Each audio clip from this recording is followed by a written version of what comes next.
স্যাভয়ের এই আম আইসক্রিমটার কথা সবার মুখে মুখেই শুনেছি, কিন্তু এই আইসক্রিমটা আমাদের বাসার কাছে সবগুলোতে পাওয়া যায় না, তাই আর ট্রাই করা হয়নি।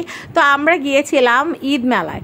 ঈদ মেলা এটা হচ্ছে আমাদের কামরাঙ্গীর চর শেখ জামাল স্কুলের ঠিক অপোজিটে এই মেলাটার আয়োজন করা হয়। সেখানে একটা স্যাভয়ের স্টলে আমি পেয়ে গিয়েছি এই মজার আম আইসক্রিমটা।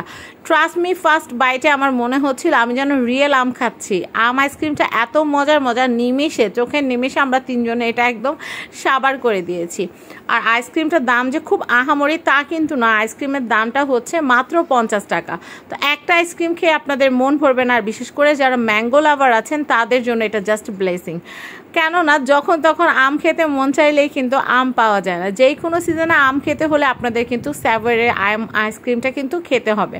মানহার বাবাও কিন্তু আমের ফ্লেভারটা অনেক পছন্দ করে, আর আমি যে কতটা আম পাগল সেটা তো আপনারা জানেন। আর মানহামণিতে অবভিয়াসলি আম পছন্দ করে। তো যাই হোক, আমরা কিন্তু একটা আইসক্রিম খাওয়ার পর একটু পরে দেখি আপনাদের ভাইয়া আবার সেই স্টলটাতে গেল এবং আমার জন্য আবার একটা আইসক্রিম নিয়ে আসলো। আমরা আবার আইসক্রিমটা মজা করে খেলাম। তো যারা এখন পর্যন্ত স্যাভয়ের এই আম আইসক্রিমটা ট্রাই করেননি তারা কিন্তু ট্রাই করতে মোটেই ভুলবেন না। আইসক্রিমটা কিন্তু সত্যি হেভি মজা। তো সবাই ভালো থাকবেন, আম আইসক্রিম মজা করে খাবেন। আজকের মতো আল্লাহ হাফেজ।